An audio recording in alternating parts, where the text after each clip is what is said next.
Kamu mau menyelamatkan kariermu, ataukah kamu mengambil takaran hidup dan mati dalam hidupmu? Kamu mau jadi orang yang menyelamatkan dirimu dari tuduhan KPK, ataukah kamu akan menjadi orang yang menjadi trigger sejarah?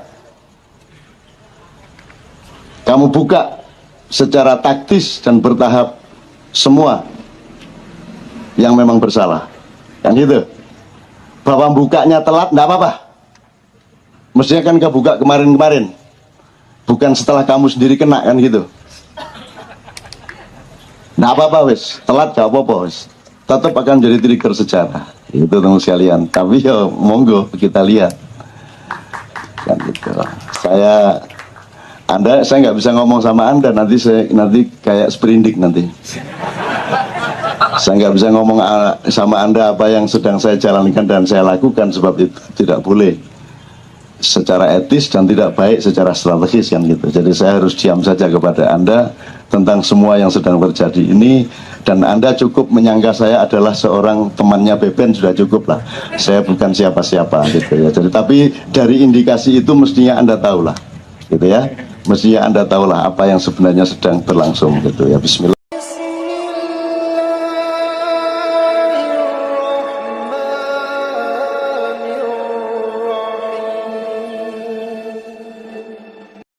Mati siji mati kabeh.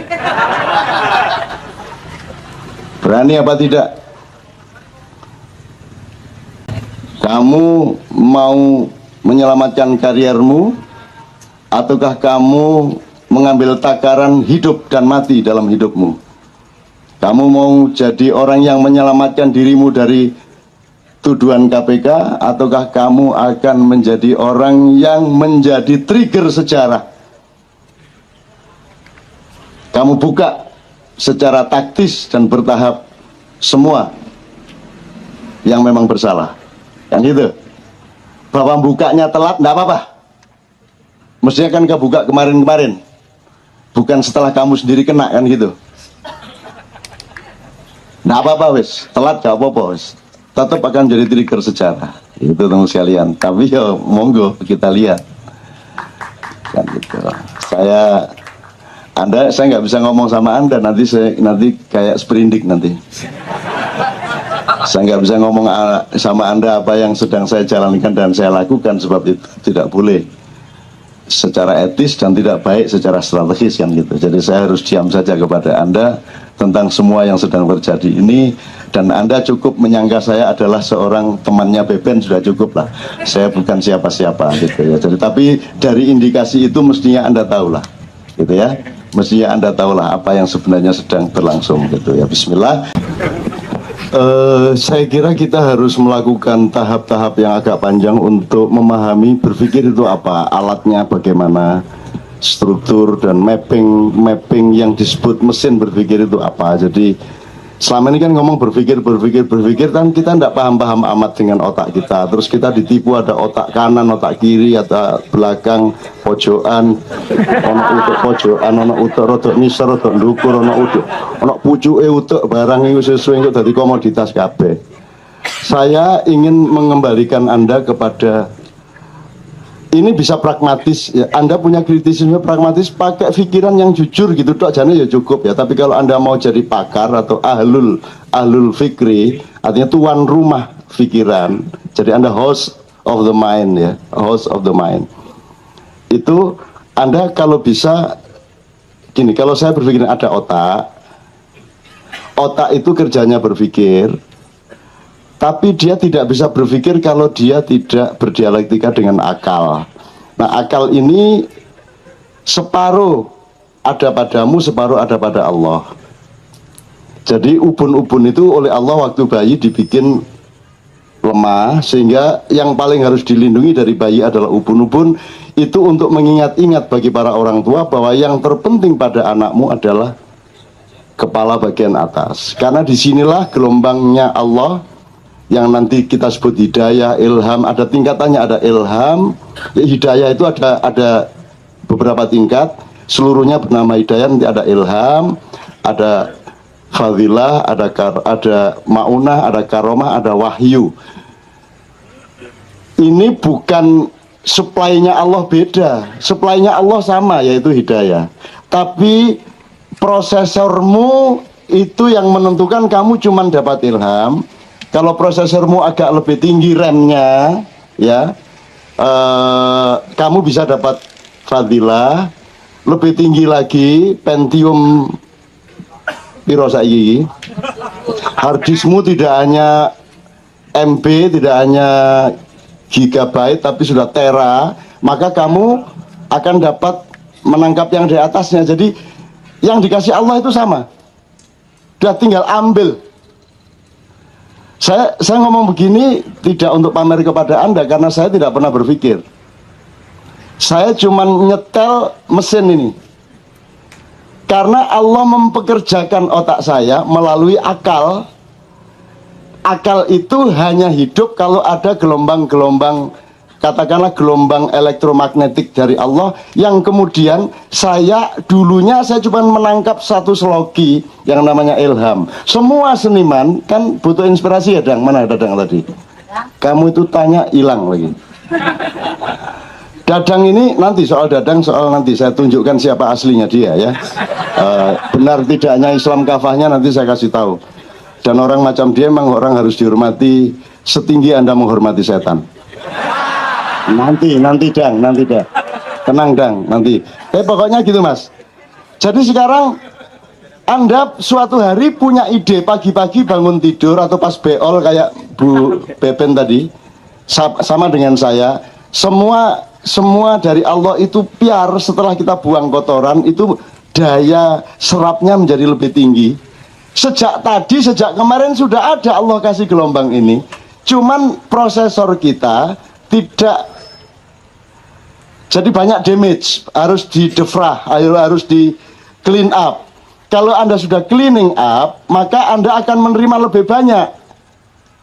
Meskipun Allah kasihnya terus menerus sama, jadi Allah tuh kasih hidayah itu terus menerus tanpa batas. Cuman orang sekarang seniman aja ngomong inspirasi bahasa Indonesianya ilham. Ilham aja nggak diurus beneran. Dipikir ilham itu kamu cari terus dapat. Enggak. Ilham itu sudah jelas ada. Kamu tinggal membangun software, kamu akan jadi programmer hidupmu sendiri kamu. Maka kamu akan dapat ilham. Software saya lebih tinggi kompatibilitasnya, saya akan dapat fadilah, maunah, karomah, wahyu yang mungkin kita tidak mungkin. Karena kalau wahyu itu softwarenya dan hardwarenya harus Allah langsung yang memprogram dengan asisten-asistennya namanya Jibril. Makanya Muhammad dibersihkan dadanya. Sesungguhnya yang dibersihkan dadanya itu agar supaya dialektikanya dengan kepala itu menjadi refresh beneran. Dan setelah dibersihkan itulah dia mendapatkan wahyu. Bukan dibersihkan loh Muhammad. Muhammad ditingkatkan softwarenya, di refresh sehingga dia mendapat wahyu. Kita mungkin tidak akan dapat wahyu karena kita tidak bisa refresh sampai setinggi itu. Jadi cara berpikir itu sebenarnya pahami dulu struktur itu. Jadi saya tidak pernah, misalnya saya nulis sudah 40 tahun lebih, dan saya tidak pernah mikir selama nulis. Tanya sama Mas Hedi, ini pimpinan Gatra di belakang saya ini. Dia tahu dari dulu, kenal saya sudah 30 tahun lebih, dan dia tahu saya nulis itu tidak pernah mikir, tak tulisnya gitu dok. Karena yang bekerja bukan saya, kan otak saya bukan saya. Saya kan saya, otak saya kan tangan saya bukan saya, tangan saya ya tangan saya, gitu ya. Maka otak saya juga bukan saya, maka saya tidak lelah. Sama Ian kayak gini nih, terus sebulan entah berapa kali sampai pagi tidak lelah. Kenapa? Karena saya tidak ikut bekerja. Saya mempekerjakan onderdil yang sudah disiapkan oleh Allah, yang ada yang langsung Allah program, ada yang saya harus bekerja sama untuk memprogram. Ini kalau mau ruwet deh. Kalau mau ruwet. Tapi kalau Anda tidak mau ruwet, kalau Anda tidak paham ini juga nanti kejebak-jebak. Kejebak-jebak itu artinya Anda gampang gumun, gampang wali. Akhirnya Anda ikut tur untuk mengunjungi wali ke-10, Kiai Haji Abdurrahman Wahid. Terus sekarang ada Wali Songo Jawa Timur. Jadi Wali Songo Jawa Timur itu berarti Sunan Kudus ndak ikut, Sunan Kalijogo ndak ikut, Sunan Gunung Jati ndak ikut, Sunan Muria ndak ikut karena mereka Jawa Tengah. Ini Wali Songo Jawa Timur, jadi kurang 4. Jadi didolek-dolek no papat iki sapa diwalek-walek no lah. Kiai sopo, kiai sopo, kiai sopo. Nah, zaman dulu parameter wali itu jelas la ya'riful wali ilal wali. Sekarang yang menentukan siapa wali siapa bukan travel bureau. Travel bureau itu pun siapa wali siapa bukan yang 9 orang ini ditentukan berdasarkan praktisnya bis mencapai tempat itu. Jadi wali sekarang berdasarkan jalan raya. Kalau jalan rayanya bisa dilewati bis jadi wali dia. Nah jadi kalau dulu la ya'riful wali ilal wali, sekarang la ya'riful wali ila travel bureau. Nah kamu kejebak-jebak nanti tertipu-tipu. Ada orang sengsara sedikit diangkat-angkat. Dulu siapa? Megawati tertindas oleh Gus Dur dipresidenkan. Terus SBY ditindas oleh Megawati jadikan presiden. Terus ini ada rencana karena Anas ditindas oleh SBY jadikan presiden. Ngono lho. Jadi kene iki wong gak duwe pikiran. Pokoknya ana wong sengsara didik disembah. Kan gitu. Gitu loh. Terus Anas mau buka soal Senturi, buka soal Ibas, soal Bu Ani Yudhoyono. Wah, iki pahlawan. Sik lah. Bagus kalau dia berani dan memang sudah saya tantang, ayo tijiti penas, ya. Tapi janjane ABA biyen-biyen kok buka. Kon iki wis kecekel kayak kebuka. Kan gitu kan? Tapi gak apa-apa lah, tetep bisa dadi pahlawan kon nek gelem, gitu nek wani kan gitu. Nah, kita sering keliru-keliru karena kita tidak berpikir jernih, Mas. Ini yang gede-gede ya, yang gede-gede. Makanya kalau memahami mapping tadi agak lumayan lah. Sebab nanti di tempat akal ini ada yang namanya istikharah. Karena kebanyakan yang kamu pikirkan sesungguhnya kamu tidak benar-benar mengerti. Benar nggak? Kamu berspekulasi seolah-olah mengerti. Tapi untuk mengerti sungguh-sungguh harus ada konfirmasi dengan Allah. Bisa istikharah dengan bermacam-macam jenis istikharah. Kapan-kapan nanti kita omongin soal itu. Cari jodoh gitu istikharah. Carane istikharah nek gak iso apal dungane nganggo caraku. Tak kei carane. Wis pokoke nganggo idiom iki engko isu-isu kon ndelok apa ketara wisan gitu loh. Itu soal gampang gitu. Tapi saya kira Anda tidak ada kesulitan mencari wanita karena ya ini Jakarta, jadi saya kira saling memudahkan untuk saling kompatibel satu sama lain. Baik sudah saatnya ataupun belum saatnya kan tetap kompatibel. Ya kalau mudah gini Mas. Masa pikiran itu tidak perlu Anda pinter, itu kan kalau pikiran Anda gunakan itu langsung ngerti kok. Misalnya gini, yang disebut kebaikan tadi kan Anda bilang parameter akhlak itu sudah rusak. Dekadensi itu maksudnya menurunnya fungsi. Jadi misalnya gini, kiai punya pesantren, terus engko nek ana calon bupati teko dhek terus arek-arek iku lho rek tuku gendeng sakune gak dadi-dadi. Malah gendeng mek 200 lho paling. Terus apen-apen ngomong ngono iku metu kamare terus anggota DPR itu calon bupati. Loh, butuh gendeng ta sampean Pak Yai? Pinten saya butuh gendeng. Tolong ya sudah pesan sekarang ini untuk pesantren ini gitu. Gitu ya. Pekerjaan sejumlah kiai seperti itu. Ya. Dan kiai umur berapapun mesti watuk-watuk deh. Gak ono kiai sehat walafiat kaya awak-awak ngene iki. Nek ngene iki berarti itu kayak kiai kudu watuk, pilek kudu dididik wah. Itu tanda kiai. Jadi itu ciri-ciri khas kiai. Saya pernah sholat ini, saya selingi dikit. Saya pernah sholat dulu pernah saya ceritakan di KC awal dulu. Saya sholat di Blitar pas maghrib lewat sak kepedu musola saya lewat. Aku sholatnya ini dua tak sing imam iku medeni. Sembuayangku sak karepe dhek saking khusyuke karo Allah. Allahu Akbar. Terus ini ada jendela kecil di mana? Ar-Rahmanir Rahim Maliki Yaumiddin. Iya karena butuh iya karena kain itu nasrotal mustaqim siratal ladzina an'amta alaihim. Aku ngene Mas, lho. Itu sholat ya pokoknya ini. Jadi karena dia sholatnya kokur. Sami Allahu liman hamidah. Saya selama sholat melihat dia nggak inget Allah sedikit pun. Ya toh, wong dia sangat dramatis toh. Allah kalah. Terus saya bilang sama Allah gini, menjelang akhir tahiyat saya terus ingat, ya Allah, selama 3 rakaat ini saya tidak ingat engkau ya Allah. Aku mohon maaf, biar untuk kesopanan saya akan ikutin sampai tahiyat akhir, nanti saya akan pindah musola, saya akan sholat lagi. Itu saya ngomong begitu sama Allah dalam hati. Terus sampailah akhir tahiyat, assalamualaikum ini. Terus noleh, Gusti Allah gak rewel kok, raimu rewel ya apa? Wah, Melayu aku Mas.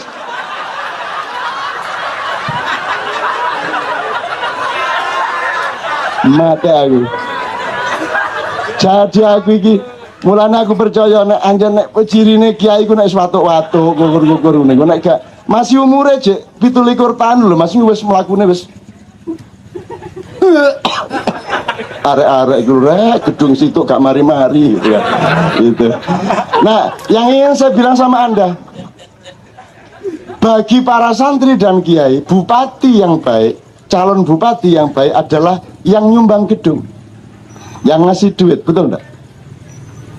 Dan itu dipercaya betul bahwa itu calon bupati yang baik. Dia tidak peduli duitnya nanti duit curian apa duit tidak, enggak tahu. Yang penting ngasih itu baik, betul enggak? Itu se-Indonesia atau gitu? Itu benar enggak secara pikir? Benar enggak? Benar enggak itu? Loh, emang dia ngasih? Loh, sebentar. Kalau ada calon bupati datang ke pesantren ngasih duit, itu apa dia benar-benar ngasih? Lah iya, kok kamu bilang baik? Loh, enggak, emang dia ngasih? Itu peristiwa dia memberikan sesuatu tapi untuk kepentingan pesantren, untuk kepentingan bupatinya. Lah iya, bukan ngasih namanya. Kalau ngasih kepada orang lain, dia tidak, dia ngasih prospeknya sendiri kan gitu. Itu bukan memberi, bukan sedekah itu nyogok namanya. Itu bukan kebaikan. Nah, kamu aja dekadensi berpikirnya jelas gini kok. Gitu kok baik. Coba sekarang, ini contohnya sangat banyak, tapi saya tidak punya banyak waktu. Misal contoh begini, pesannya orang tua gini, nak pokoknya kamu ya si opo lan ndolek penggawean cek dadi wong rek, mosok kon iki biyen gak dadi wong. Terus mari ngono ternyata anaknya melamar, terus karena deket sama Gayus bisa jadi pegawai pajak. Alhamdulillah, terus dia lapor sama tetangga, alhamdulillah anakku saiki wis melok Gayus. Wis iso ngirim wong tuane, wis iso gawe masjid barang ndek desa iki, alhamdulillah gitu. Kebaikan adalah ketika anak sukses di Jakarta kirim uang ke desa, itu kebaikan. Tidak pernah ditanyakan itu uang halal atau tidak halal, kan begitu. Maka pesannya orang tua kepada anak-anaknya, sing penting dadi wong rek, kon apa jenenge nyambut gawe ya apa carane, iso sugih iso anulah cek ana regane ndek tangga-tangga. Sing penting ojo lali sholat lo ya, kan gitu kan? Yang penting jangan lupa sholat. Kalau punya duit ya umroh, kan gitu kan? Nah, ini baik apa buruk? Saya tanya sama Anda. Loh, gini loh. Pokoknya kita cari kekayaan, cari karier sebisa mungkin, semaksimal mungkin, asal tidak lupa sholat. Baik enggak? Nah, karena Anda enggak punya wacana. Anda enggak ngerti primer sekunder. Menurut Allah, wabtaghi fima atakallahu darul akhirah wala tansa nasibaka minad dunya. Wahai manusia, di dalam perjuanganmu untuk mencari aku di akhirat nanti, jangan lupa nasibmu di dunia. Yang primer yang mana? Loh, ini kalimat Allah ini loh. Dalam perjalananmu mencari aku di akhirat, jangan lupa nasibmu di dunia. Yang primer mencari Allah. Kalau mau dipraktiskan, yang primer itu akhirat apa dunia? Nah, kalau pesannya orang tua tadi, dunia. Sing penting ojo lali sholat, nyolong gak apa-apa ya. Korupsi sing akeh, sing penting umroh ya. Ngono kan, gitu kan. Itu kan cara berpikir masyarakat kita tuh, betul enggak? Dan bagi koruptor kaya apa begitu ngekai duit gaya masjid dadi wong apik tuh. Karena masyarakat sendiri tidak punya parameter berpikir yang benar. Masyarakat dengan bodoh menyerahkan seluruh urusan kepada negara, baik buruk diserahkan kepada hukum. Goblok itu. Hukum itu tidak mampu untuk mengurusi kebaikan, kebenaran sampai tingkat yang diperlukan manusia. Hukum itu taunya satu level kecil. Orang nyopet, yang dilihat nyopetnya, dia tidak pernah bertanya kenapa nyopet. Betul enggak? Karena hukum itu paling rendah. Di atas hukum ada akhlak, di atas akhlak ada takwa, karomah, kemuliaan, dan seterusnya. Gitu loh, Dek. Sekarang gini, Ariel sudah dihukum toh? Sudah dihukum toh? Udah toh, beres toh? Sekarang jadi nabi. Ya toh? Sekarang menjadi orang besar. Sekarang menjadi selebritis nomor 1. Kenapa? Lu sudah dihukum kok. Karena masyarakat sendiri tidak punya akhlak. Masyarakat sendiri tidak punya hukuman kepada anggotanya. Kan sebenarnya ada hukuman moral dari masyarakat. Apakah mereka mendapat hukuman moral dari masyarakat? Ariel ini atau siapapun yang pernah bersalah tidak pernah mendapat hukuman apa-apa dari masyarakat. Masyarakat itu lebih penting daripada negara. Tidak ada negara, tidak apa-apa, karena masyarakat tetap ada. Kan begitu. Kalau ada negara, tidak ada masyarakat, ya gak ada negara. Nah, ada masyarakat masih gak ada negara, ya tetap masyarakat. Lah kok masyarakat menyerahkan kedaulatannya kepada negara untuk segala hal. Terus nanti kamu rewel loh, kok cuman segini hukumannya, kok cuman segini hukumannya. Lah salahmu dewe, kamu sendiri tidak ikut menghukum. Kewajiban negara menghukum secara hukum yuridis, kewajiban masyarakat menghukum secara kebudayaan dan moral. Tapi hukuman kebudayaan dan moral ini tidak dipegang oleh masyarakat, dicium tangannya. Loh, saya tidak anti Ariel loh. Kasihan loh Ariel ditempatkan di tempat yang tidak semestinya. Maka kalau saya menyebut Noah, saya tidak Noah. Itu Noah, jelas Noah loh, gini Noah gitu. Ya gak apa-apa lah, itu tadi ya kasusnya Noah. Mulanya aku nyebutnya ya tegas Noah gitu. Itu kalau saya. Loh, tapi saya tidak masalah. Nah anjane kon koyak ngono ya monggo sak karepmu gitu loh Mas ya. Jadi ngerti ya Mas ya. Pokoknya Anda yang saya sebut kesehatan letaknya di dalam berpikir yang benar. Kalau berpikirmu tidak benar, itu calon sakit sudah. Kamu lihat aja. Dalam bidang apa saja. Termasuk tentang badanmu sendiri. Gitu loh Mas. Berpikir benar itu ya belajar setiap hari. Dinilai kayak tadi itu. Mana primer, mana sekunder, gini itu baik atau tidak. Kan sekarang orang udah nggak tahu bahwa itu jelek. Orang udah nggak tahu bedanya kapan malu, kapan bangga. Terus kata para wartawan, budaya malu sudah kikis kan gitu. Itu kan outputnya. Inputnya kan tidak memiliki ilmu, tidak memiliki cara berpikir untuk membedakan kapan kamu bangga dan pada peristiwa apa kamu malu. Sekarang kan ketika dia seharusnya malu malah bangga kok. Ketangkep korupsi. Ngene. Lagi neng pecah ndasa iki. Jadi tiap hari kita pecah kepala kalau kita tidak pinter-pinter mengelaborasi kembali secara intelektual. Jadi tiap hari kita harus melakukan perjuangan di dalam kepala kita sendiri. Kalau enggak kan bingung kita. Tasbih itu utamanya dipakai oleh koruptor yang sedang diadili. Betul enggak? Begitu ketangkep kudungan, begitu ketangkep kupuluan, begitu.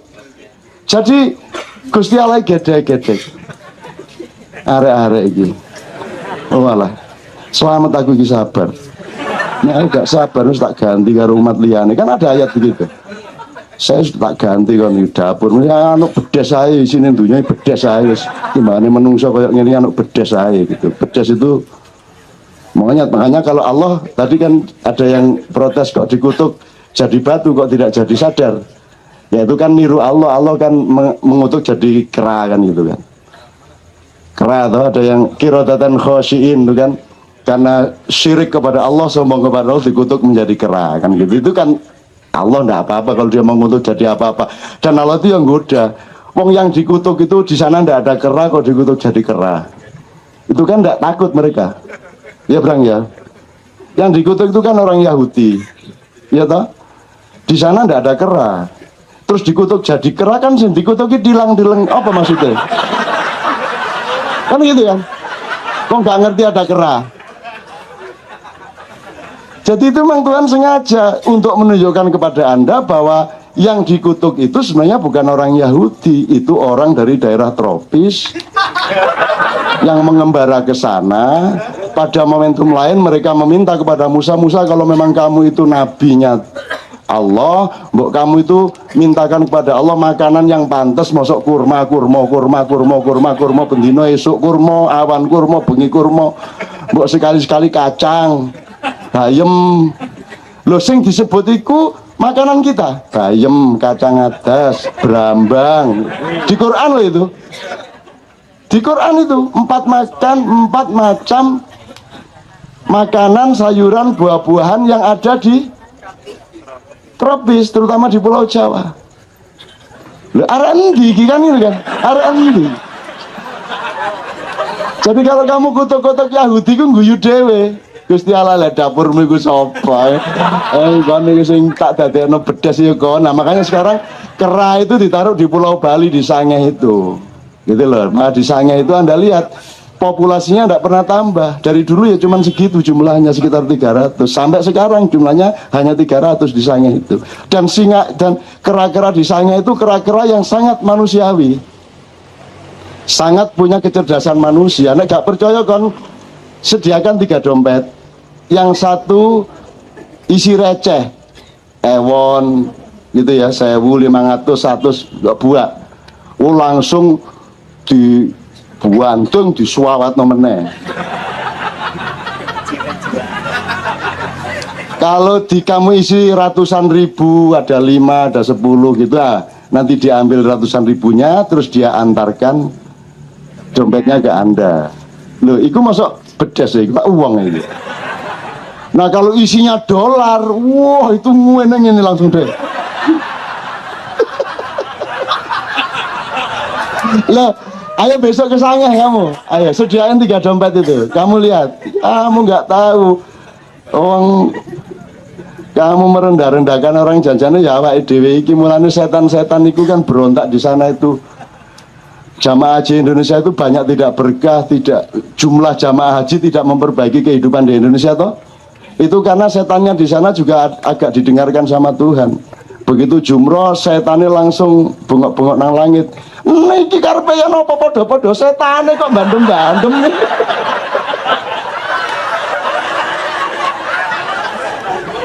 Untung loh mereka tidak diizinkan Allah untuk agak eksplisit. Kalau eksplisit itu mereka mesti demo bikin tulisan-tulisan sesama setan dilarang merempar. Ya apa kan? Tapi gak semaput kon kabeh. Untung lah Allah melarang wis gak apa-apa kon sing penting kon minggir aja gak kena kan gitu kan. Itu kalau setan diizinkan demo bayangin. Terutama Dadang pemimpinnya paling depan itu. Lu jangan rendahkan setan, saya pindah ke Dadang, jangan rendahkan setan. Setan itu orang makhluk Allah yang sangat menderita. Makanya kurus toh. Karena dia tidak diberi kesempatan untuk menjadi manusia. Dia diberi peluang hanya untuk menjadi trainernya manusia. Dia orang yang mengkursus manusia untuk menjaga dan membangun akhlaknya. Dibutuhkan sparring partner yang namanya iblis dan setan. Nah mereka tugasnya tugas yang penuh penderitaan. Maka mereka tidak masuk surga, tidak masuk neraka. Nggak ono ceritanya iblis dijanjikan Allah masuk neraka. Yo gak kerasa podo genine kok. Kan begitu. Jadi Dadang itu menjalankan Islam secara kafah, karena dia sepenuhnya menjadi dadang, seadanya ya seperti itu. Kafir loh, kafir itu artinya petani loh, angel meneh tadi. Kafir itu artinya menutupi, cover bed. Cover bed itu kain untuk menutupi kasur. Jadi kata kafir sudah menjadi bahasa Inggris. Cover bed, to cover, itu untuk menutupi. Yang melakukan namanya kafir.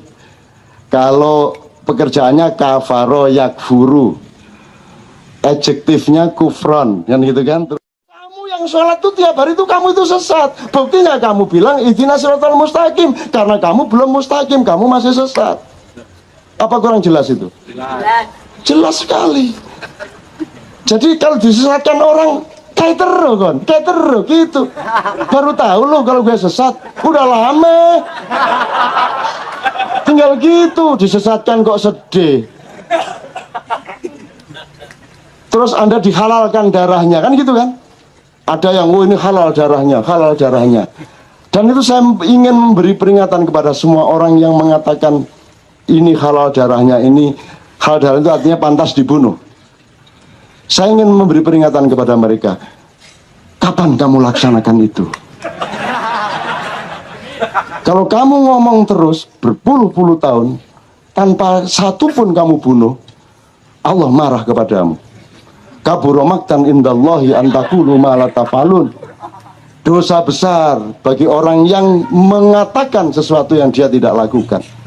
Jadi mulai hari ini mapping berapa jumlah orang DKI yang halal darahnya, alamatnya dicari, jumlahnya berapa, seluruh Indonesia berapa, di set up, di program, kira-kira butuh berapa puluh tahun untuk membunuh 235 juta orang yang halal darahnya.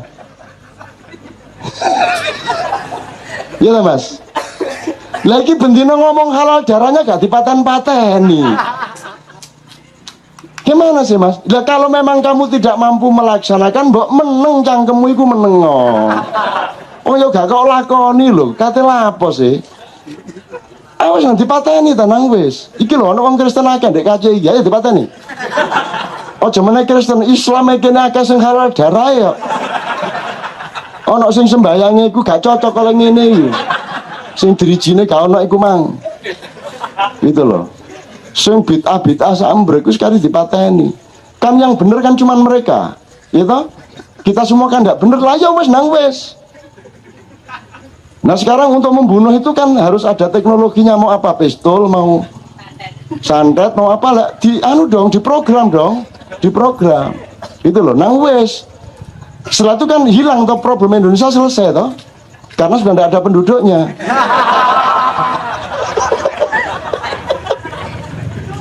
Oke, itu ya pertanyaan terakhir tadi, yang Malin Kundang tadi, ya. Yang terakhir, yang kedua apa yang terakhir? Yang Malin Kundang ya itu benar-benar salah, tapi itu semua asalkan pendidikan berpikirnya benar, jadi ya rano masalah toh Mas. Wong anak kita kan sudah cerdas-cerdas. Nggak ada lagu anak-anak yang bener ya angel golek. Aku yang geronok lagu anak-anak diajarkan di TK SD, ya anakku kabeh iki mesti nesu kok. Rampak itu nesu anggur kudu pada hari Minggu ku duduk ku turut ayah ke kota. Naik jilman istimewa, ku duduk di muka, lagu kurang ajar. Anakku kasih JSD, lu kok kurang ajar pio, duduk kok di muka itu. Ya di kursi lah, duduk di muka. Jadi tiap hari dia marah. Ada pelajaran marah, anak saya tuh marah terus. Po bintang kecil di langit yang biru hitam. Masa malam-malam ada langit biru? Kalau biru ndak ada bintangnya, goblok sih gak ada lagu. Wah, anakku muring-muring terus. Wes, hampir semua lagu Mas. Po ami-ami, belalang kupu-kupu, siang makan nasi, kalau malam mimik cucu. Anaknya sopo ini? Wah, mbadok sego nek bengi ngombe susu itu loh. Nek bayi itu ya gak ono siang makan nasi. Iki mirip bapake iki. Ya, Semua lagu. Ya lagu salah kabeh piye. Kok lagu salah kabeh, anakku iki ngeluh, aku sing ngeluh wis. Anakku nerori terus, anak saya itu protes terus, pulang ayo belajar. Pokoknya datang sekolah langsung menata besok pelajarannya apa, PR-nya dikerjakan, sekarang belajar yang besok dipelajari. Dia belajar tapi sambil marah-marah. Baca gini, dibaca keras-keras. Ini, ya iyalah. Ini, ya mesti aja. Ini, ya tahulah. Gini. Emang nggak gitu ya mesti aja gitu. Jadi setiap kalimat tuh digituin, ya mesti aja. Gini aja kok jadi pelajaran. Mate aku, aduh ya Allah anakku. Saya protes bahasa Inggris itu asal usulnya nomor 2 dari Erik, tapi sebelumnya dari anak saya yang kelas 1 SMP. Dia sudah belajar bahasa Korea. Bagi dia lebih rasional bahasa Korea daripada bahasa Inggris. Terus dia sekarang belajar bahasa Turki. Karena dia terus kritis sama bahasa Inggris, dia perfect bahasa Inggrisnya, sudah TOEFL tinggi, sudah menurut Sabrang lah ya, itu sudah bahasa Inggris sangat bagus. Tandanya kalau saya adalah bahwa anak saya bahasa Inggrisnya bagus yang kelas 1 ini, karena dia sudah betul-betul marah kalau mendengar saya berbahasa Inggris. Kalau dulu masih udah nggak usah gitu, sekarang ayah nggak usah bahasa Inggris, jelek. Ya wes. Jadi sekarang saya betul-betul tidak punya kepercayaan diri untuk berbicara bahasa Inggris di depan anak saya. Mangkel aku, jobol. Elek. Wes, anak saya kelas 1 SMP. Sudah bagus bahasa Inggris dan saya betul-betul dilarang. Kemarin tuh saya masih coba sekali-sekali sak kata 2 kata. Please, gitu kan. Ya, nggak usah bahasa Inggris, jelek. Waduh, ya. Saya kamu cara Jawa karaku, ya jangan cara Jawa aku ya ra iso deh ngomong ini. Nah, gitu teman sekalian. Jadi memang bukan kita tidak punya riwayat, dek, menurut saya. Tapi cara berpikir kita ketika mengidentifikasi dongeng-dongeng atau juga menentukan pahlawan-pahlawan kan banyak keliru, dek. Sekarang jangankan yang di Ponegoro sama Bung Tomo, pahlawan kita hari ini aja keliru-keliru kita. Sekarang Anda tuh nggak jelas kok Bung Karno itu pahlawan apa bukan? Bung Karno itu baik apa buruk? Racetto. Pak Harto? Ayo. Nggak jelas toh? Nggak jelas. Kita pandangan kita mengenai tokoh-tokoh yang sekarang itu nggak jelas kok. Nggak jelas. Mana Orba, mana reformis saja nggak jelas, Pak. Dulu saya bikin komite reformasi untuk embrio MPRS karena Soeharto turun, Habibie turun, MPR bubar, DPR bubar, kita bikin komite reformasi 45 orang dari Gus Dur sampai tokoh reformis yang lain. Dari 45 orang itu ada 3 orang Orba. Yang karena kita ini akselerasi dan transformasi, kita tidak boleh seperti kudeta. Maka tetap ada 3 orang Orba yang kita libatkan, yaitu Soeharto, Wiranto, Akbar Tanjung, gitu kan? Jadi ditolak Komite Reformasi ini gagal pada tanggal 20 Mei 1998, ditolak terutama oleh Pak Amin Rais karena ada 3 orang Orba. Kalau dalam cara berpikir saya, lo nanti tinggal voting yang 3 kan kalah lewat 42, kok repot sih, mek telu lo. Padune rawani depan karo Pak Harto kok gitu kan. Akhirnya gagal, akhirnya Habibie turun, nggak jadi reformasi toh, Habibie naik kok. Lo reformasi kok presidennya mudun, wakil presidennya munggah, lah podo ae iku. Kudu reformasi kurang matul iku jenenge. Gitu loh. Nah terus gagal. Kemudian beberapa saat kemudian Wiranto, Akbar Tanjung ikut jenenge di Golkar itu konvensi untuk jadi presiden tuh loh. Lo jare Orla dulu ditolak, sekarang mau diangkat jadi presiden. Racetoi. Jadi sekarang pun tidak jelas mas ukuran-ukurannya. Ya sudah, mau bagaimana kita tidak jelas kok. Maka di KC ini harus jelas. Anda tidak bisa main musik jazz kalau tidak bisa main musik konvensional dulu. Betul enggak? Yang konvensi-konvensi ngerti dulu, do re mi fa sol ngerti dulu. Arab baku ngerti dulu, Jawa baku ngerti dulu, ini dulu ngerti, baru jazz. Iki reformasi ngejazz, mencolot tiba-tiba jazz. Bahkan Republik Indonesia tiba-tiba jazz. Akhirnya ya jazz jos. Kan begitu teman sekalian. Oke, jadi menurut saya mudah-mudahan ada pembenahan. Suatu hari ada pembenahan. Kan sudah ada kritisisme terhadap pahlawan-pahlawan kita. Misalnya Arupalaka pahlawan apa mengkhianat? Ada ingat enggak? Selama ini dalam buku sejarah Arupalaka itu pahlawan apa mengkhianat? Pengkhianat. Sebenarnya pahlawan itu mengkhianat, tergantung cara melihatnya. Arupalaka itu bangsanya dijajah oleh Sultan Hasanuddin. Dia bertentangan sama Hasanuddin. Terus dia dibantu Belanda melawan Hasanuddin. Waktu itu belum ada Republik Indonesia, yang ada masyarakat Mandar dijajah oleh Goa. Kan begitu? Betul enggak? Pahlawan bukan Arupalaka. Bahwa sama Belanda lah, sakarpe dia dibantu siapa aja. Belum ada Indonesia. Waktu itu justru yang sekarang kita hafal-hafalkan waktu itu penjajah. Jadi semua tidak mesti. Menurut saya KAC ini di samping kalau ada waktu memang kita coba lakukan pembenahan dan refreshing berpikir yang benar mengenai pahlawan. Kalau kita universalkan aja lah, sudahlah pokoknya mulai hari ini kita benar berpikirnya. Dah itu sudah lumayan. Jadi orang Sunda nggak usah benci sama orang Jawa.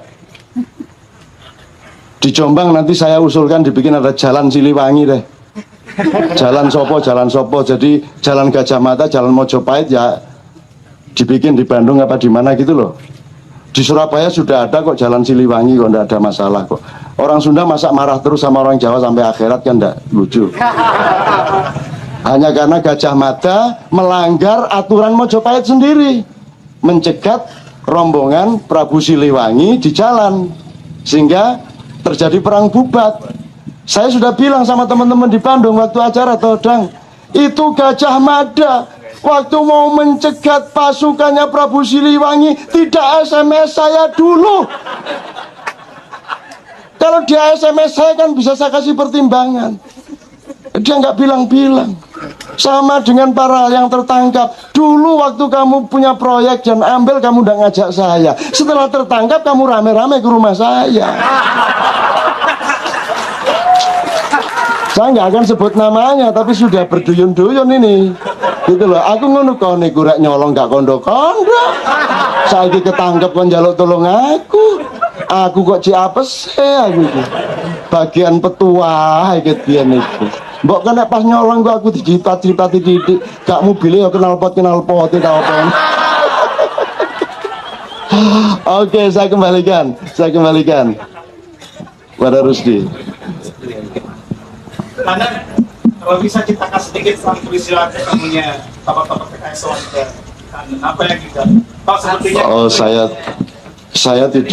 saya harus menjaga etika juga karena semua masih sedang berlangsung. Jadi karena Anda sudah sebut, memang teman-teman PKS 2 hari setelah Pak Lutfi Hasan ditangkap, Presiden yang baru Anies dan 40 orang PKS pusat langsung datang ke Katipiro.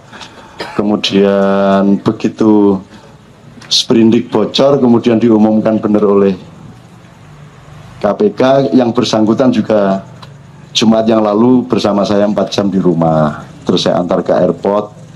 Nah sekarang semua sedang dalam proses. Saya kira tidak baik kalau saya menceritakan di sini karena saya khawatir nanti ada bocor-bocor di media massa. Biarkan itu kita proses, karena semua masih punya kemungkinan untuk berbuat baik. Saya tidak akan bela yang salah jadi tidak salah loh mas ya. Yang salah tetap salah, tetapi orang yang salah tetap bisa berbuat baik. Bener nggak mas?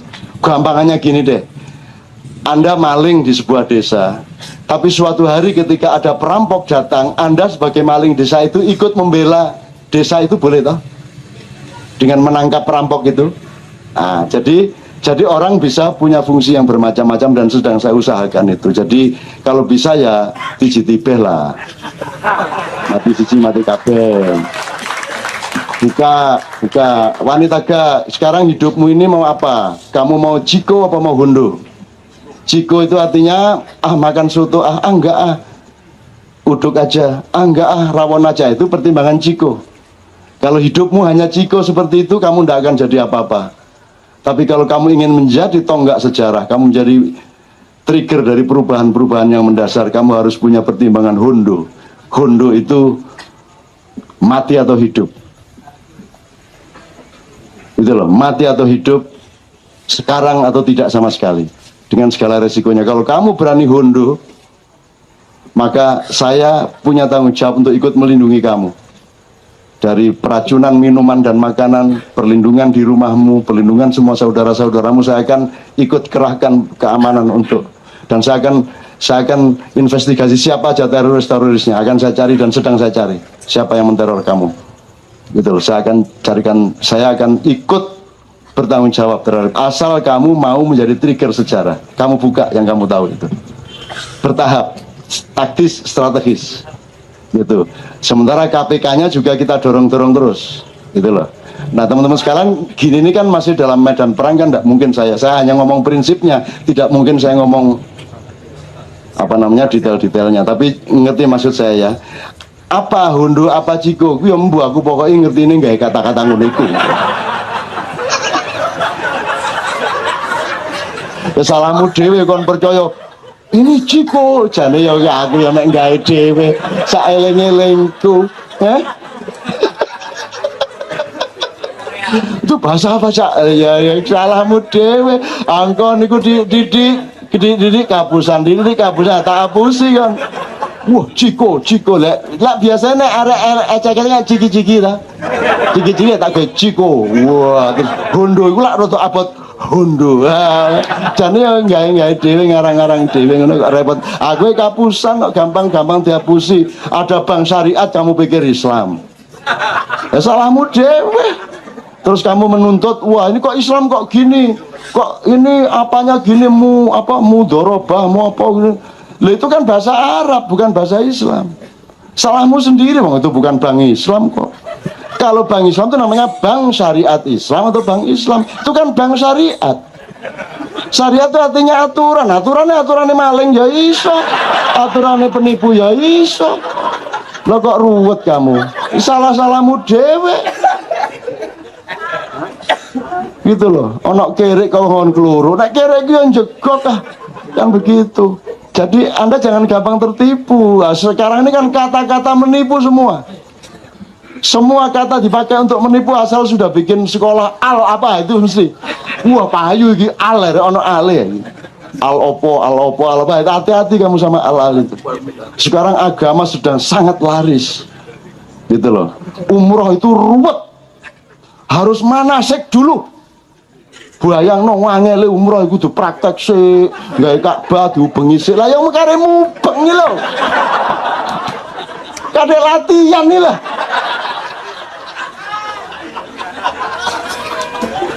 Gak perlu ndonga, gak perlu apa. Emang apa doanya? Itu cuman anu lah, cuman sedikit lah halo Bandung gampangannya. Cuman labbaik Allahumma labbaik. Cuman itu tok kok. Labbaik la syarika lak labbaik mengunut tok itu tok. Selebihnya kamu itu sakarepmu Gusti. Mpun nemen-nemen kok hukum kula. Ya Allah, mosok kula mboten rapi-rapi. Ya Allah, gak masalah. Terus Rahman Rahim sampean niku. Kayak orang Madura lah. Begitu dagangannya gak payu ngene sore-sore. Jare Rahman Rahim sampean niku. Mosok gak payu-payu daganganku sampai sore ngene iki. Endi buktine Rahman Rahim iki? Ngomong tok ae sampean. Aku wis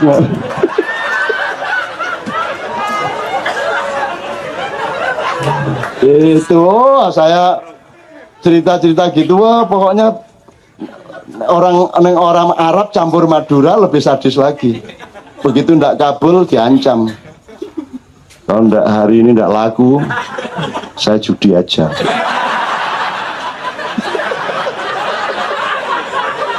Gusti Allah gopo kabeh brel dipayakno brel.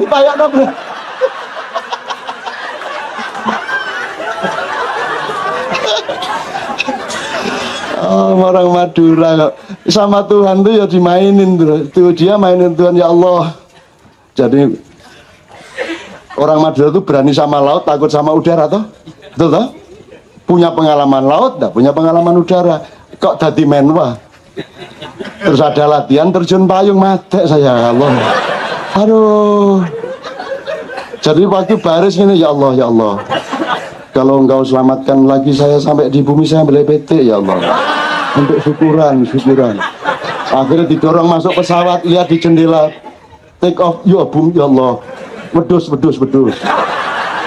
Naik, negosiasi naik. Dari nyembelih ayam, dinaikin, nyogok Tuhan dengan kambing. Makin naik lagi di atas awan, sapi.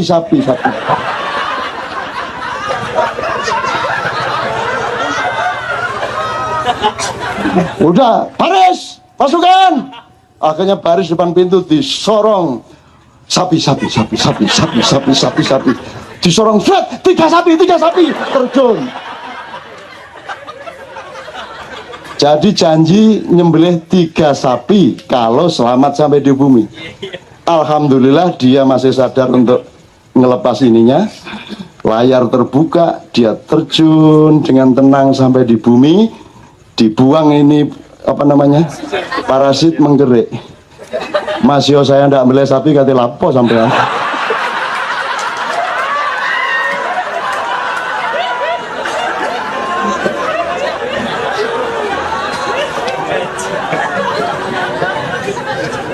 Masya Allah sampai hamanya bertengkar soal sapi. Masa sampean nagih sapi sampean maha kaya, apa gunanya?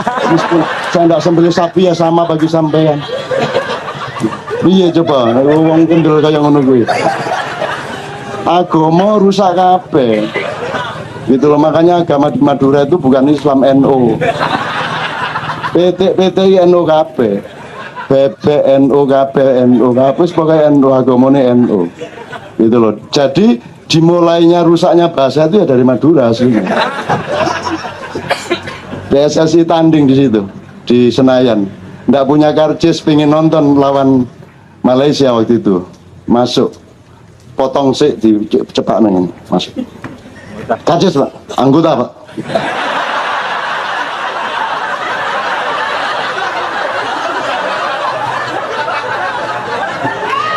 Masuk pintu kedua, karcis anggota. Sini bentar. Anggota apa? Anggota koperasi Pak.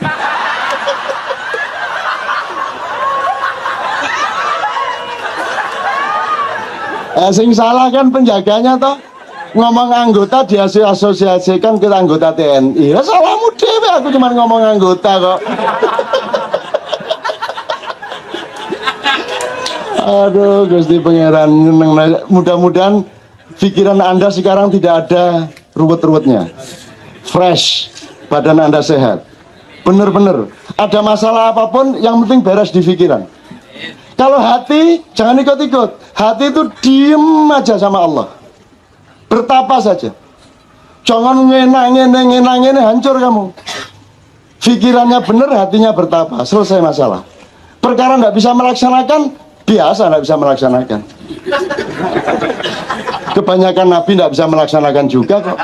Nabi Yahya dibunuh kok. Nabi Musa pusing sendiri sampai dikejar Fir'aun kok. Gitu loh. Itu pun terus dikasih kemurahan, dikasih kesaktian bisa membelah laut. Tapi Nabi Musa ndak GR. Ya matur nuwun. Sampean kayak iki. Tapi kan terus orang, wah Musa sakti loh, jari sopo sakti. Lu tongkatnya sakti, jari sopo tongkat sakti. Lah itu bisa membelah laut itu lak mang dikongkon. Menekon gini menel agak belah digorone. Siapa bilang sakti? Tidak ada sakti kalau dikaji sederhana. La haula wala quwata illa billah. Jadi kalau ada sesuatu yang tidak mampu kamu jawab, bergembiralah karena itu urusan Allah dan kamu tinggal minta kepada Allah. Seperti orang Madura, ya Allah. Gitu ya. Tunjukkan, buktikan Rahman Rahimmu ya Allah. Terakhir ya, tak kayak cerita menaseng wis tahu. Karena ndak laku-laku, ono wong liwat ndelok barang, enggak. Ndelok barang tuh. Sampeyan niku patroli tak kate tuku sampeyan niku. Wah kira lho ya kan boleh pembeli lihat-lihat kan boleh. Ndak bisa. Ndak laku dari pagi didelok-delok tok.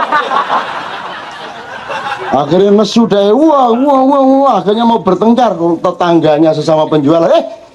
Kamu jangan berani-berani. Itu KKO itu. Lah, Tidak takut saya sama KKO, asal bukan ABRI.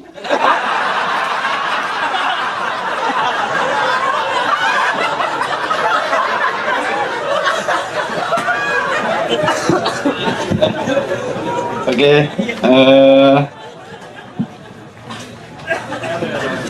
mungkin saya pengen nyambung ke asongan ini, asongan akhirat, terus apa namanya, di mana letak KC kita ngumpul bareng-bareng. Saya pengen cerita sebuah eksperimen aja, sebuah eksperimen yang dilakukan pertama diobservasi di Jepang, kemudian dilakukan di Australia dan di Inggris.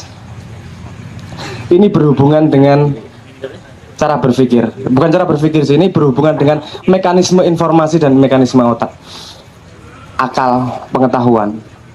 Ceritanya di Jepang itu kan ada jenis monyet yang hidup di pantai. Jenis monyet hidup di pantai itu ada yang iseng ngasih kentang kecil. Kentangnya dilempar ke pasir. Ketika kentangnya dilempar ke pasir,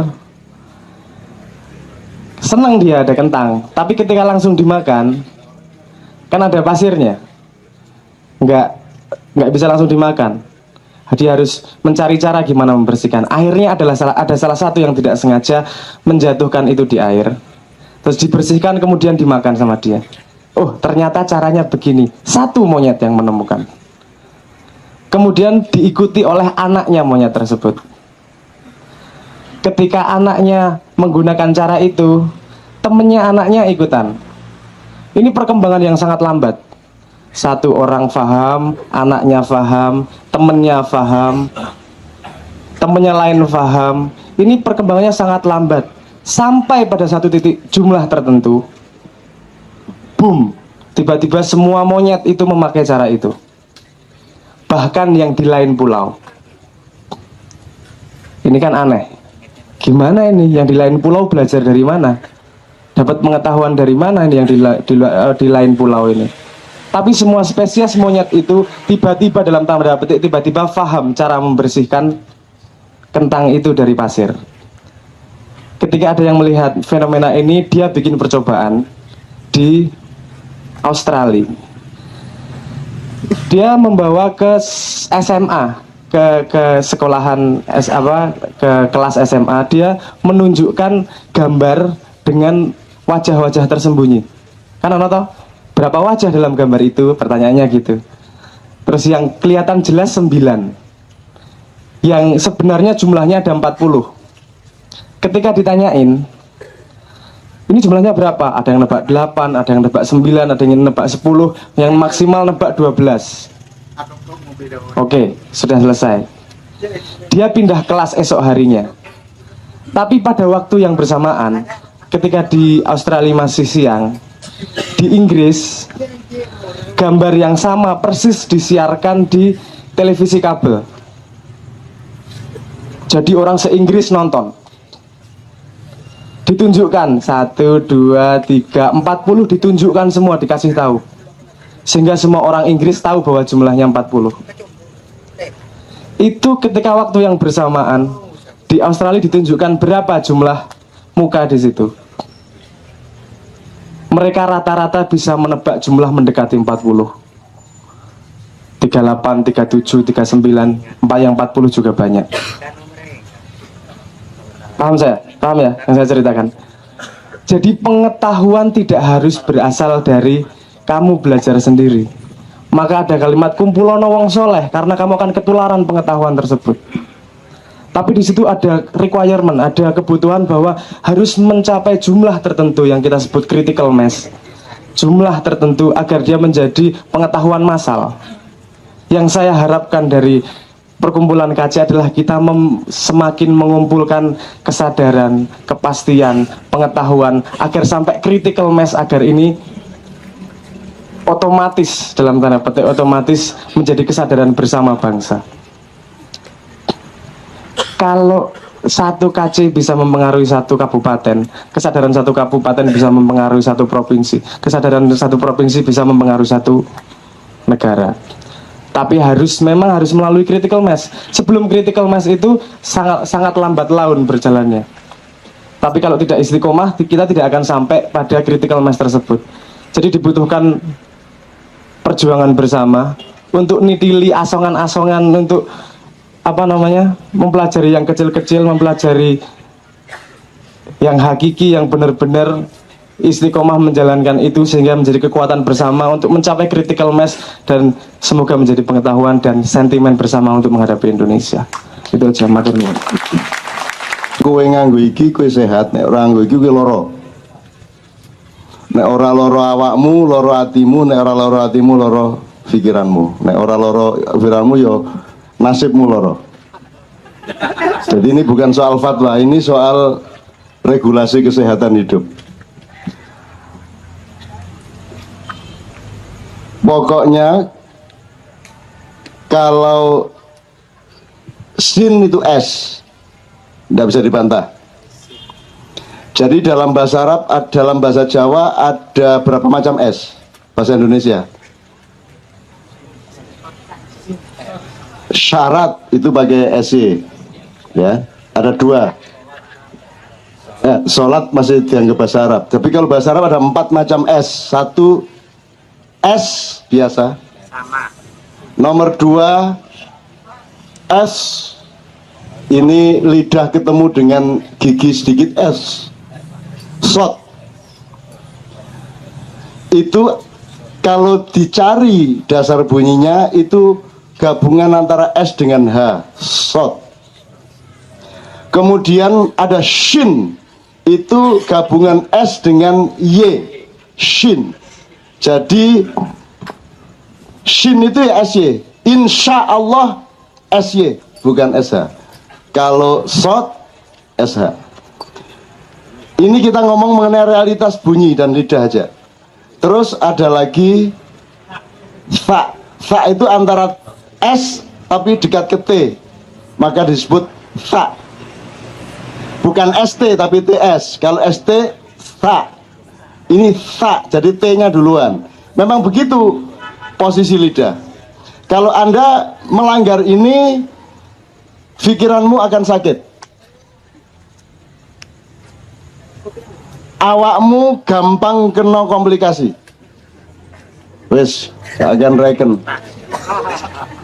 Percaya gawin, gak percaya loro kono kon.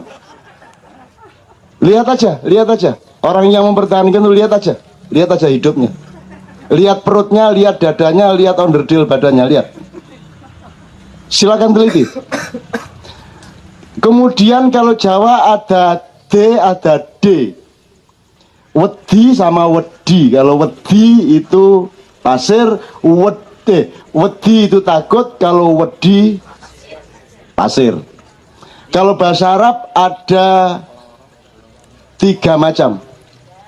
Kalau dilebarkan 4 macam. 1 dal, zal, dha, dot.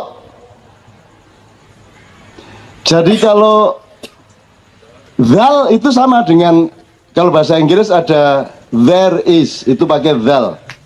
Kalau zikir, there is podo, zikir. Jadi zikir itu D gabung Z. Kalau zikir ditulis dengan zikir Z, maka dia bukan za tapi za. Jadi bukan zikir tapi zikir. Jadi bukan ingat Allah tapi kelamin. Zakar. Jadi wiritan. Wis gak akan reken. Percaya pakai, nggak percaya sakit. Ngono ae wis. Kok wani-wani? Lho anjane ngono. Sakit. Zikir akbar, nggak ada zikir. Az-zikru nggak ada dalam bahasa Arab. Zakar ada. Kalau apa? Dho itu nggak ada bahasa Inggris, cuma ada zal. Dho bukan dot ya. Dho itu D sama H. Memang unsurnya dho. Kalau dot itu mendal mas. Dho itu lurus, dho lepas. Tapi kalau Zal lepas, dho lepas. Dho itu lebih tebal daripada zal. Tapi kalau dot itu mental. Karena D sama L itu sesuatu yang agak bertentangan, tapi dijadikan satu, dot. Nah, kalau sekarang pakai globis, silakan sakit. Kamu pikir sehat ini masyarakat dunia, silakan sakit. Endi mau saiki loro kabeh ngono. Loro kabeh toh. Di sini dirumuskan nanti kapan-kapan ilmu kesehatan MAIA, ilmu kesehatan KC. Nggak masuk akal tau uripmu saiki mulai 2 kali di sini mulai nggak masuk akal hidupmu. Kenapa? Karena akalnya tinggi. Tidak masuk akal yang masih rendah wis ngono wis. Angel-angel lo ngancene kini sehat kok. Sehat kok. Nggak ada gangguan perut, dada, nggak ada, beres semua. Dan jangan percaya rokok nggak sehat. Yang nggak sehat itu caramu merokok dan caramu tidak merokok. Kalau unsurnya itu taat kepada metodenya, taat kepada thariqat dan syariatnya. Tidak ada barang kok haram, menyan nggak boleh dibakar gitu, cari sopo. Terus komut, menyan kok dimut, ya menyan ya dibakar. Kok syirik apa?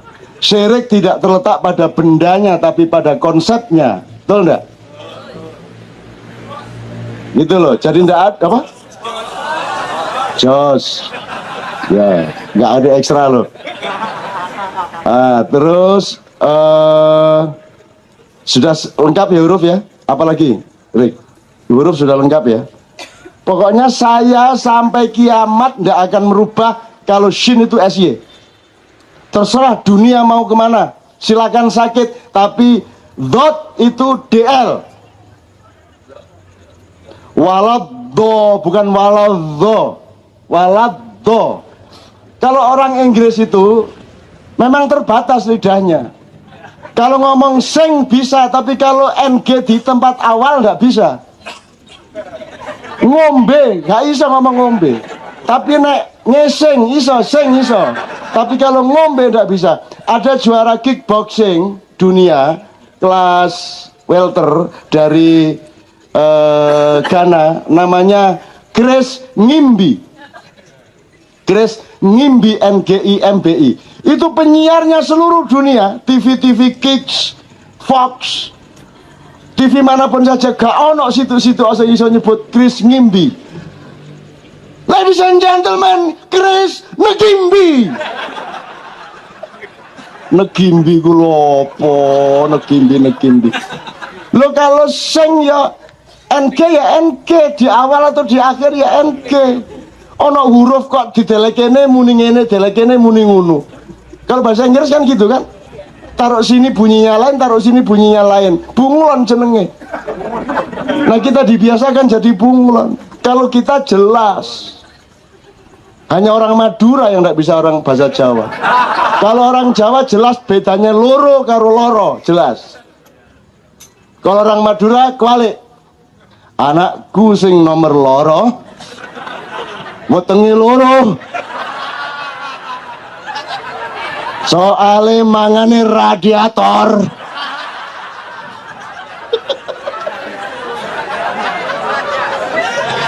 Jadi anaknya si bapak Madura ini perutnya sakit karena makan radiator gitu kan, paham Anda? Enggak. Makanya belajar, saya bukan mengagung-agungkan Jawa itu cetha gitu loh, makanya disebut medok. Medok itu fundamental. Betul enggak? Betul enggak? Dan itu televisi selebritis kerjanya mengejek Jawa tiap hari. Bahkan orang Jawa di TV mengejek Jawa. Wong Jawa di Jawa-Jawano, jangan begitu kamu, menurut toh. Kan itu raimu ancane Jawa, gak usah Jawa-Jawano. Ancane dapurmu iku Jawa. Akonono Jawamu tenang ae. Kacang ya kacang, gak usah jagung-jagung. Dele-dele gak usah. Apa? Kita semua tidak percaya diri. Ayo, kemuliaan, kehebatan adalah kesanggupan kacang untuk menjadi kacang. Kan begitu. Siapa bilang kacang lebih hebat dari jagung atau beras lebih tinggi daripada jagung? Tidak bisa. Tidak bisa ada pertandingan seperti itu. Gajah sama kadal gede mana? Gede gajah lah, jarimu jari kadal gak lah, aku aja saya ini kok. Memang saya segini. Saya tidak urusan besar kecil, saya itu segini. Saya tidak mau diikat, direndahkan oleh kata besar, kata kecil. Kan begitu. Itu namanya universal. Ya saya ini aku kata apa kon. Gitu loh. Nah kita nggak percaya diri, makanya terus bam. Oh no, bedelmu nih kok bam nih, bang. Itu kan pemain jazz Kemayoran, bang. Masa bedelmu nih bang, apa itu? Jawa pun harus Jawa Timur. Nek Jawa Tengah itu anak sepur nabrak truk maknil.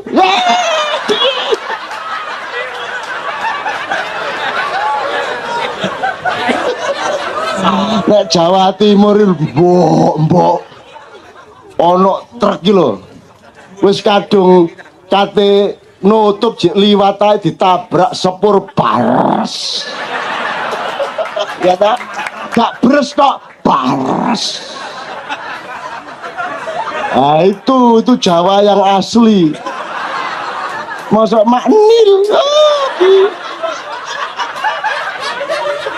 Jadi kalau di Jogja gede sama gede banget itu gede.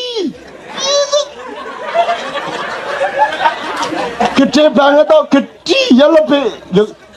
Dia toh bunyinya aja memperkecil toh. Gede terus gede. Loh.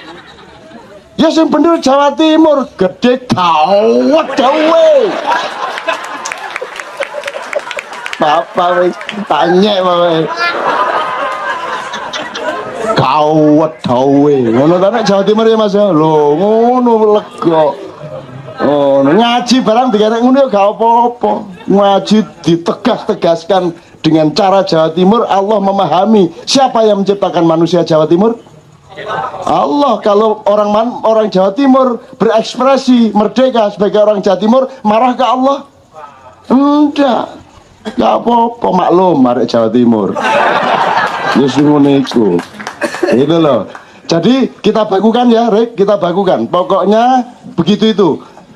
Saya tidak mewajibkan Anda, tapi pokoknya nek kon gak ngono loro. Kenapa sakit? Karena mengingkari hakikat bunyi. Masa insya Allah. Ya toh? Insya Allah, sya artinya berkehendak, bukan insya Allah, insya Allah, insya Allah, insya Allah. Sopo nyonya yo? Insya Allah kok insya Allah ya. Ya nek orang Iran punya keterbatasan bilang A itu susah, bilangnya O. Allahu Akbar itu orang Iran. Insya Allah, nek orang Iran rada O ngono iku. Soale turunane wong Jawa. O. Gendeng kabeh. Nek gak tak kena ini kon merasa Indonesia normal, goblok kon Indonesia gak normal. Mulane kon kudu belajar gendeng sik. Caro gendengnya Indonesia ngono lho ya. Gitu. Oke. Turki keliru lagi. Kalau Turki, kalau kamu umroh, kalau ada orang Allahu Akbar. Ah, itu orang Turki. Akbar begini. Akbar kan di sini. Ki Allahu Akbar. Nyenengno tapi iki nyenengno. Gusti Allah mesem arek-arek iki. Ya. Karepe Allahu Akbar ini. Apakah Allah marah? Tidak, kalau kelemahan mulut tidak ada masalah. Tapi kalau kekeliruan pikiran syak menjadi shot, itu tidak bisa diterima. Kalau Bilal adzan, Dia tidak fasih, dia tidak bisa sin, dia bisanya shin. Jadi hayya ala sholah ya dibaca hayya ala sholah. Itu Bilal. Marahlah sahabat-sahabat, gimana Rasulullah milih muadzin kok makhrajnya keliru-keliru. Masa shin nggak bisa, semua sin atau semua shot kadang-kadang.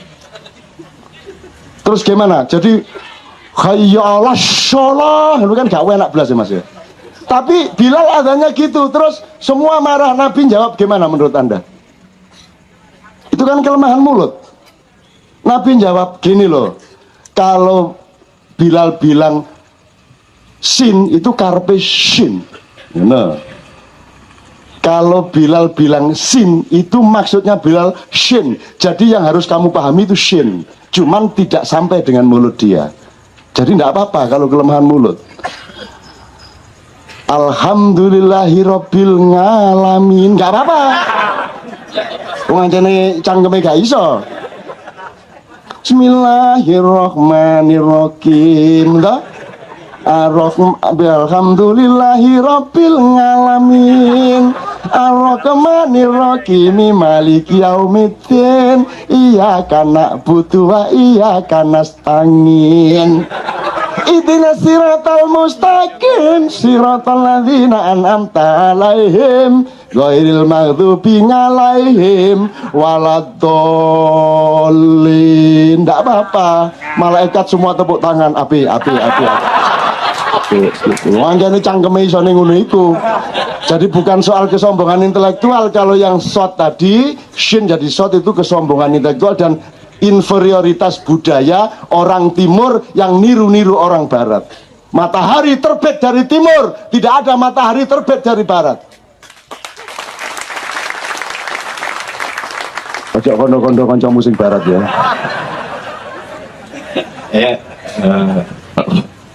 Ya itu lebih lengkap. Kemudian ada lagi Cak ini Cak. Ya, dalam aksara di dunia ini, saya kebetulan tipografer, jadi urusannya sama huruf. Itu saya nggak menemukan aksara do yang berbau do, yang apa namanya, aromanya seperti do di Arab itu, kecuali di huruf Jawa. Makanya orang Jawa Timur bilangnya ndelodok. Di aksara lain nggak ada. Itu kenapa kelengkapan aksara kita, jangan-jangan ya, kita itu kan punya banyak aksara, cuman kita nggak peduli. Jadi bahasa Indonesia itu gini, bahasa Arab itu kan dibungkus dengan aksara Arab. Orang Cina punya bahasa China, dibungkus dengan aksara Cina. Mereka pede dengan itu. Orang Jepang juga pede, orang Korea pede. Tapi kita nggak pede. Bahasa kita, bahasa Indonesia, aksaranya Latin. Mana huruf bahasa Indonesia? Nggak ada. Kemudian yang lebih lacur lagi, ada ratusan huruf di Nusantara ini yang tiba-tiba hilang. Saya nggak tahu, generasi saya mungkin masih dapat ya. Saya masih hafal Lono Coroko, masih bisa nulis karena kebetulan campuran Eropa Jawa lah. Nah kalau yang lain gimana? Di Sumatera Selatan itu banyak. Ada huruf tertua Kaganga dari suku Rejang, itu tua sekali dan pelafalnya masih ada. Tetapi runtuh, habis. Karena di sekolah tidak diajarkan. Fatalnya lagi, bahasa Indonesia dibedakan dengan bahasa daerah. Ada bahasa daerah, jadi ada anak tiri bernama daerah. Kenapa kita tidak sepakat begini saja deh? Bukankah bahasa daerah itu adalah bahasa yang membentuk bahasa Indonesia? Maka kita jangan sebut bahasa daerah dong. Kita sebut dengan bahasa Indonesia Makassar, bahasa Indonesia Batak, bahasa Indonesia Jawa. Karena bagaimanapun Anda berbahasa apapun, cara berpikir Anda adalah hasil manifestasi dari cetakan dasar Anda. Cetakan dasar Anda itu kan bahasa ibu Anda. Bahasa ibu Anda ya terserah. Anda orang Jawa, bahasa ibunya orang dengan memakai logika bahasa Jawa. Ketika Anda melafalkan bahasa Indonesia pun, strukturnya akan menyesuaikan dengan cetakan itu tadi, cetakan dasar itu tadi. Sayangnya di bahasa Indonesia ini nggak cetol semua. Akhirnya bahasa Indonesia datang dengan nggak jelas itu tadi, membedakan diri dengan bahasa daerah, seakan-akan bahasa daerah itu ya kampungan, ya pinggiran, dan anak tiri tadi. Lihat kalau di televisi, orang yang pakai bahasa Jawa misalnya itu kalau nggak pembantu, orang konyol, dan struktur sosialnya nggak cetho itu, orang blow on lah. Ini acara apa? Ini misi apa? Nah, ini yang akan sering lepas dari diskusi-diskusi kita dan pikiran-pikiran kita. Saking nggak pedenya di hari-hari ini, akhirnya kita menjadi globis bersama-sama. Bahkan untuk mengucapkan aku cinta Indonesia pakai I love Indonesia loh, apa nggak gendeng? I love Indonesia. Loh gimana? Anda itu mau mengungkapkan cinta kepada negeri Anda pakai I love Indonesia? Iya gue. Dan pede. Tapi begitu pakai aku cinta Indonesia katanya, wah sahabat ini terlalu puitis. Loh gimana? Kita nggak percaya diri dalam urusan ini. Pada urusan kata-kata yang merupakan perwakilan dari apa yang kita pikirkan saja kita tidak percaya diri. Jangan-jangan apa yang kita keluar dari mulut kita saja itu jangan-jangan kepalsuan semua, tidak sinkron dengan apa yang kita pikirkan. Lo ngomong aja kita nggak benar, nggak percaya diri gitu loh. Jangan-jangan yang kita pikirkan ini nggak sepenuhnya keluar menjadi transformasi informasi ketika bergaul dengan satu sama lainnya. Pertanyaan untuk segala tema yang kita bicarakan malam ini. Kali ini asongan akhirat kita maknai sebagai mengumpulkan hal-hal kecil di lingkungan sekitar kita, apa yang berkait langsung atau tidak langsung dengan diri kita, tentang masyarakat kita, tentang Indonesia, atau tentang apapun yang berkecamuk dalam hidup kita. Belum tentu yang pakai peci itu santri, belum tentu yang pakai jin itu bukan santri. Kalau Anda tahu ya, korik-korik di Iran, di Mesir, di Syria, Turki itu justru hampir setiap korik itu pakaiannya pakaian biasa kayak gini nih, nggak ada yang pakai peci, nggak ada yang pakai serban. Ini diupload. Bahkan ada yang pakai kaos saja. Dan itu kiroah resmi, bahkan parlemen Iran itu sebelum sidang itu selalu ada kiroah, ada bacaan Al-Quran. Dan yang baca Quran tidak lantas berpakaian religius dalam tanda petik, mereka berpakaian biasa kayak beben gini, kiroah kan lebih asik gitu loh, kan lebih asik gitu. Jadi makanya tadi saya ingin membiasakan Anda dengan alif lam mim, kan belum pernah ada di dunia ini orang baca alif lam mim tok berulang-ulang, kan lumayan nih Anda dapat pengalaman ini gitu kan. Alif lam mim tak olak walik soalnya apa? Mau tak lewatin bagaimana alif lam mim aja kita nggak pernah paham kok. Jadi kita ulang supaya siapa tahu Allah sayang sama kita. Kalaupun kita tidak paham alif lam mim, siapa yang mengatakan harus paham alif lam mim? Tapi alif lam mim bisa merupakan sarana kedekatanmu dengan Allah, sehingga Allah menjadi sayang kepadamu, sehingga Allah akan menambah sesuatu yang tidak engkau sangka-sangka dalam hidupmu. Bisa tambah laris dagangan nih, gitu kan? Sing gak meteng iso langsung meteng. Sapi turute, gitu teman sekalian ya. Jadi itu yang pertama, yang soal ngasak. Nah Anda ini memang orang ngasak, dan orang yang panen itu insya Allah nanti adalah orang yang mengaku dirinya ngasak, bukan orang yang merasa dirinya panen. Jadi tidak ada regulasi. Kalau Anda sudah haji, tidak pasti Anda lebih baik dari yang belum haji. Terus Anda di sana merasa tamu Allah, sehingga Allah itu tidak adil. Ya apa Gusti Allah sing diceluk sing duit-duit tok ae. Kan gitu kan? Yang tidak punya duit untuk ke Mekah tidak dipanggil sama Allah, gitu maksudnya. Ini panggilan, oh toh alasannya. Lu panggilan kok sing duit tok kan begitu. Jadi Allah kan diskriminatif. Jadi jangan keliru mengartikan itu. Anda jadi tamu Allah di sana tidak berarti Anda sekarang bukan tamu Allah. Emang siapa yang bukan tamu Allah? Oh Anda tiap hari berhadapan dengan Allah. Anda kulon nuwun lagi. Semua adalah tamu Allah. Saya tidak meremehkan orang umroh. Ya, tetapi Anda juga tamu Allah tiap hari asal Anda bertamu kepada Allah. Allah itu Anda sebut siapa juga monggo-monggo saja, tapi Allah menyebut dirinya Allah ya, daripada repot-repot ya sudah kita ikut Allah. Wong Mas Beben kita sebut Beben karena dia memperkenalkan dirinya Beben. Nah, Allah memperkenalkan dirinya sebagai kata Allah, dengan kata Allah ya sudah kita panggil dia Allah, kan gitu.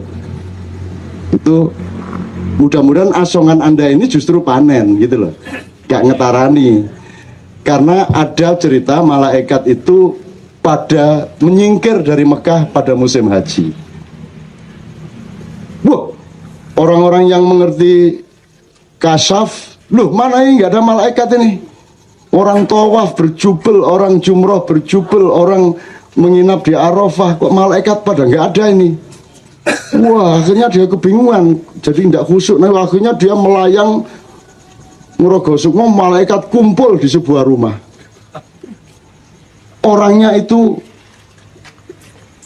jelek, tidak dikenal sebagai orang yang rajin secara keagamaan. Ternyata dikerubungi malaikat. Kenapa? Karena dia ini sudah tinggal bayar biaya naik haji. Tiba-tiba 10 menit sebelum dia berangkat datang orang temannya yang sangat butuh duit karena istrinya kecelakaan. Dan duit istrinya kecelakaan harus di rumah sakit, harus operasi segala macam, biaya sangat mahal. Si orang yang mau bayar naik haji ini langsung kasih duitnya. Saya tanya sama Anda, lebih haji mana orang ini yang tidak berangkat haji ini karena duitnya dipinjemin, dikasih ke temannya, atau yang punya duit naik haji ke sana? Tapi jangan bilang-bilang sama debat. Ini pemahaman pribadi. Jadi Anda jangan minder lah. Saya juga tidak minder. Saya juga tidak sombong, tapi saya juga tidak inferior. Anda juga begitu. Soal kedekatan sama Allah itu rahasia masing-masing orang. Setiap orang mendekat kepada Allah dengan dirinya dan rahasianya sendiri. Tidak ada yang bisa ngeklaim siapapun. Jadi salah kalau ada orang menuding-nuding, mengkategorikan, menyusun-nyusun, wah kalau ini santri ini abangan jari sopo, kon roto kondi kon. Kemarin saya di Jogja apa di mana itu ada anak pakai Surabaya, pakai pang itu loh dek, sengono nyerongop ini, besi metal itu. Maju ke depan. Di dalam kitab Alfiyah,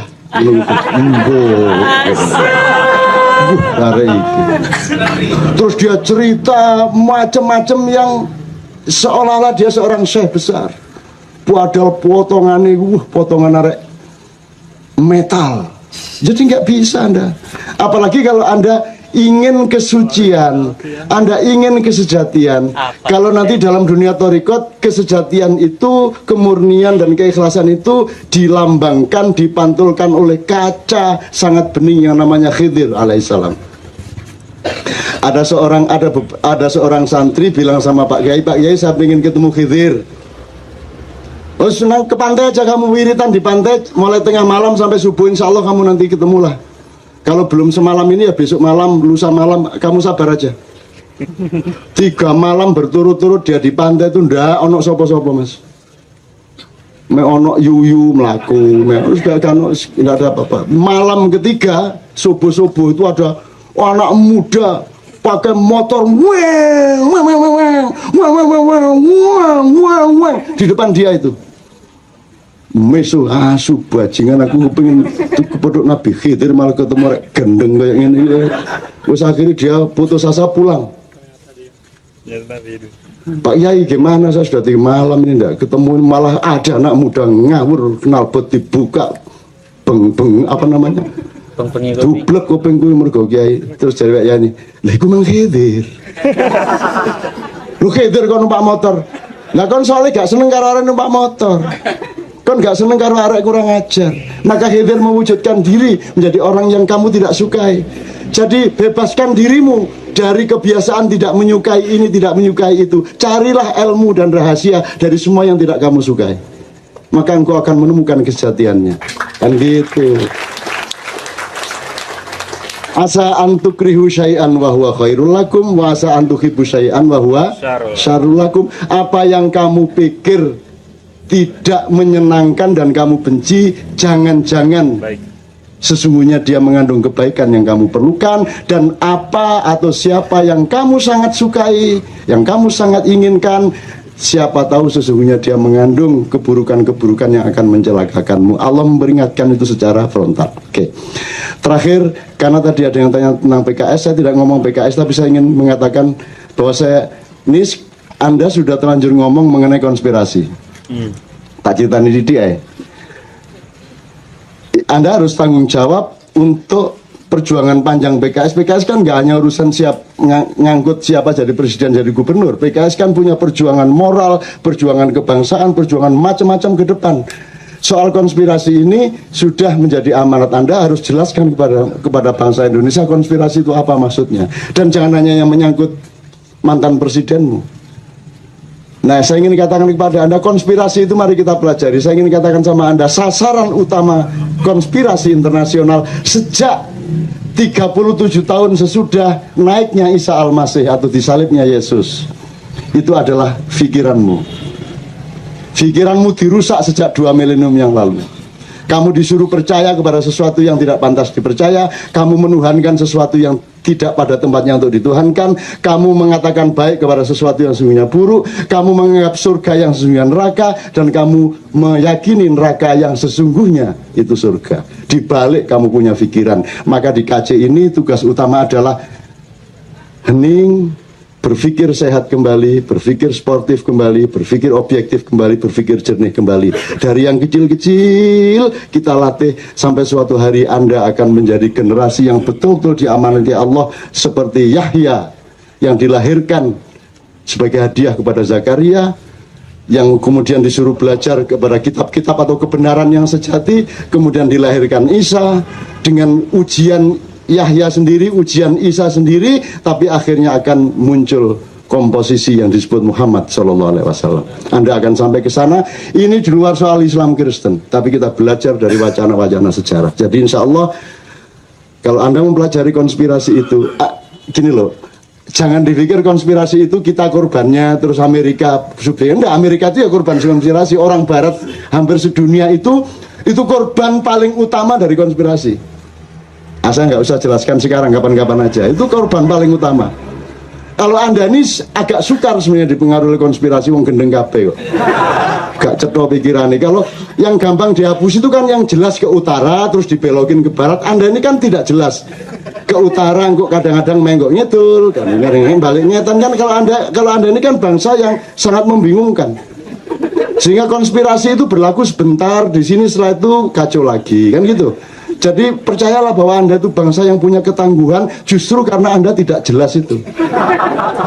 Kalau ada sosok jelas menjadi sasaran tembak, dia bisa ditembak. Tapi Anda adalah sasaran yang tidak jelas. Bagus toh? Ketok ketembak padahal gak.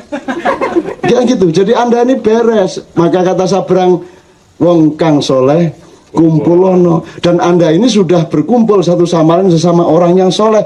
What is the meaning of soleh?